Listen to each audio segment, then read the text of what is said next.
শুল্ক হুমকি, ভারত পাক যুদ্ধবন্ধে আবারও কৃতিত্ব দাবি ডোনাল্ড ট্রাম্পের। নীরব কেন সরকার, এই প্রশ্নই তুলেছেন রাহুল গান্ধী। আমরা দেখেছি ইতিমধ্যেই কিন্তু বহুবার, প্রায় 25-এরও বেশি বার ডোনাল্ড ট্রাম্প মার্কিন প্রেসিডেন্ট, তিনি কিন্তু বারংবার যে দাবি করেছেন ভারত পাক যুদ্ধবিরতির ক্ষেত্রে তার ভূমিকা, তার মধ্যস্থতার কথা কিন্তু তিনি বারংবার প্রকাশ্যে এনেছেন এবং প্রকাশ্যে সেই কথা তিনি বলেছেন। এবং তার পরবর্তীতে তার সেই ভূমিকা প্রসঙ্গে, তার সেই মন্তব্যের ক্ষেত্রে কেন নীরব রয়েছে কেন্দ্র, সেই প্রশ্নই তুলেছেন রাহুল গান্ধী। প্রধানমন্ত্রী বলতে পারছেন না যে ট্রাম্প মিথ্যা বলছেন, এটাই বাস্তব। যদি মোদি মুখ খোলেন তাহলে ট্রাম্প অনেক কথাই প্রকাশ্যে বলে দেবেন, সেই জন্যই মোদির পক্ষে এ নিয়ে মুখ খোলা সম্ভব হচ্ছে না, সংসদের বাইরে দাঁড়িয়ে বললেন বিরোধী দলনেতা। রাহুল গান্ধীর এই বক্তব্য আপনাদের জানিয়ে রাখি, আমরা গতকালই দেখেছি প্রধানমন্ত্রী নরেন্দ্র মোদীর যেই বক্তব্য, সেই বক্তব্যে কিন্তু ডোনাল্ড ট্রাম্পের কথা উল্লেখ করতে পারেননি তিনি। এবং সেখানেই রাহুল গান্ধীর এই প্রশ্ন, প্রধানমন্ত্রী বলতে পারছেন না যে ডোনাল্ড ট্রাম্প মিথ্যা বলছেন, এটাই বাস্তব। যদি মোদি মুখ খোলেন তাহলে ট্রাম্প অনেক কথাই প্রকাশ্যে বলে দেবেন, সেই জন্যই মোদির পক্ষে এ নিয়ে মুখ খোলা সম্ভব হচ্ছে না, সংসদের বাইরে দাঁড়িয়ে বললেন বিরোধী দলনেতা। ইতিমধ্যেই কেন্দ্রের পক্ষ থেকে কেন এই বিষয়ে কোনো স্থির কিছু বলা হচ্ছে না তা নিয়ে আমরা দেখেছিলাম, বিরোধীরা সুর চড়িয়েছিলেন এবং সংসদের যে বাদল অধিবেশন, সেই বাদল অধিবেশনে কিন্তু এ নিয়ে সুর চড়াবেন বিরোধীরা, তা কিন্তু প্রথম থেকেই জানা ছিল। এবং গতকাল প্রধানমন্ত্রী নরেন্দ্র মোদীর যে বক্তব্য, সেই বক্তব্যেও কিন্তু ডোনাল্ড ট্রাম্পের যে কথা, সেই কথা কিন্তু উল্লেখ করেননি প্রধানমন্ত্রী নরেন্দ্র মোদী। এবং সেই বিষয়টিকেই কিন্তু এবার হাতিয়ার করেছেন Rahul Gandhi. Prime Minister has not said that Trump is lying. It's obvious what has happened. सबको मालूम है, बोल नहीं पा रहे. That is the reality. नहीं, क्योंकि सच्चाई है ना. अगर पीएम ने बोल दिया तो फिर वो खुल के बोलेगा और वो पूरी सच्चाई रख देगा, तो इसलिए नहीं बोल पा रहे. नहीं, अभी क्या होगा, अभी वो कह रहा है. वो कह क्यों रहा है? क्योंकि वो अपनी ट्रेड डील चाहता है, तो वहां पे दबाएगा इनको. आप देखना कैसी ट्रेड डील बनती है।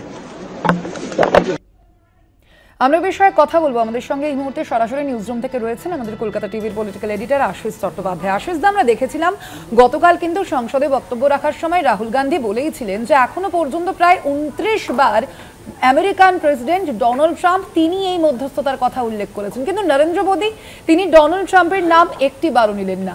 কি কারণ? দেখো, গতকাল রাহুল গান্ধী সংসদে বলেছিলেন অপারেশন সিঁদুর আসলে নরেন্দ্র মোদীর ভাবমূর্তি তৈরি করবার জন্য করা হয়েছিল।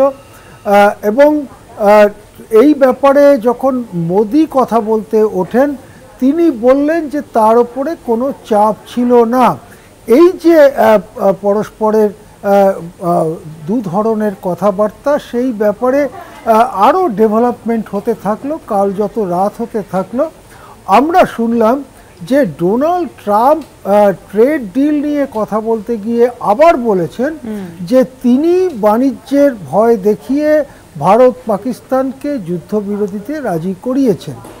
রাহুল গান্ধী আজকে সংসদের বাইরে দাঁড়িয়ে যে কথাটা বললেন, সেই কথাটা কিন্তু গোটা ব্যাপারটার মধ্যে রাহুল গান্ধীর মনোভাবটা স্পষ্ট করে দিল। রাহুল গান্ধী কি বললেন?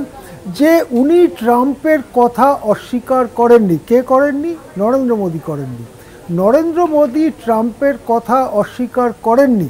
রাহুলের মতে যদি অস্বীকার করতেন তাহলে ট্রাম্প আরও খোলামেলাভাবে বলে দিতেন কবে কি হয়েছে, কখন কোন সময় কি ফোন হয়েছে না হয়েছে, কিভাবে ট্রাম্প ভারত পাকিস্তানকে যুদ্ধবিরতিতে রাজি করিয়েছে, কি কি ভয় দেখানো হয়েছিল বা হুঁশিয়ারি দেওয়া হয়েছিল, যার সামনে রাহুলের ইঙ্গিত অনুযায়ী মোদিরা রাজি হয়ে যান যুদ্ধবিরতি করতে এবং যুদ্ধবিরতি হয়। এই সব কথাই তো খুল্লাম খুল্লা বলে দেবেন ট্রাম্প। সেই খুল্লাম খুল্লা বলে দেবেন ভয়েই ট্রাম্পের কথা মুখে উচ্চারণ করছেন না। ট্রাম্প যে সত্যি বলছে বা মিথ্যে বলছে এই ধরনের কোনো মন্তব্যে যাচ্ছেন না প্রধানমন্ত্রী এবং অন্যান্য মন্ত্রীরাও, স্বরাষ্ট্রমন্ত্রী, প্রতিরক্ষামন্ত্রী, বিদেশ মন্ত্রী, তারা একটার পর একটা বক্তৃতা করছেন, লোকসভায় করছেন, রাজ্যসভায় করছেন। তারা নেহেরু কি করেছিল, ইন্দিরা গান্ধী কি করেছিলেন, লাল বাহাদুর শাস্ত্রীর সময় কি হয়েছিল, এই সব কথা বলে এটাকে একটা ইতিহাসের ক্লাসে পরিণত করছেন। কিন্তু ট্রাম্প যে কথাটা এই নিয়ে 30 বার বলেছেন, সেই কথা নিয়ে কোনো কথা এরা বলছেন না, মন্ত্রীরা বলছেন না। সেটাই রাহুল গান্ধী বলতে চাইছে যে যদি ট্রাম্পের কথা মিথ্যে, ট্রাম্পের কথা সত্যি নয়, এইটা মোদি বলে ফেলেন, তাহলে ট্রাম্প তো তখন খোলামেলা সব বলে দেবেন যে কখন কি হয়েছিল। তিনি যখন এতবার বলছেন, আশা করা যায় যে তিনি সব খোলামেলা বলবার জায়গায় থেকেই কথাটা বলছেন। সেই ভয়েই মোদি বা সরকারের অন্য কোনো মন্ত্রী এ নিয়ে মুখ খুলছেন না। অর্থাৎ রাহুল গান্ধী আজকে যে কথা বললেন যে ট্রাম্পের কথাকে অস্বীকার করার ক্ষমতা এই সরকারের নেই, যদি তা করতে যায় তাহলে ট্রাম্প সব কিছু খোলামেলা জানিয়ে দেবেন, তাতে আরও মান সম্মান নষ্ট হবে নরেন্দ্র মোদী সরকারের। এটাই রাহুল গান্ধী আজকে মোটের উপর বললেন। ধন্যবাদ আপনাকে আশিস দা। আমরা কথা বলছিলাম, আমাদের সঙ্গে সরাসরি নিউজ রুম থেকে ছিলেন আমাদের পলিটিক্যাল এডিটর আশিস চট্টোপাধ্যায়।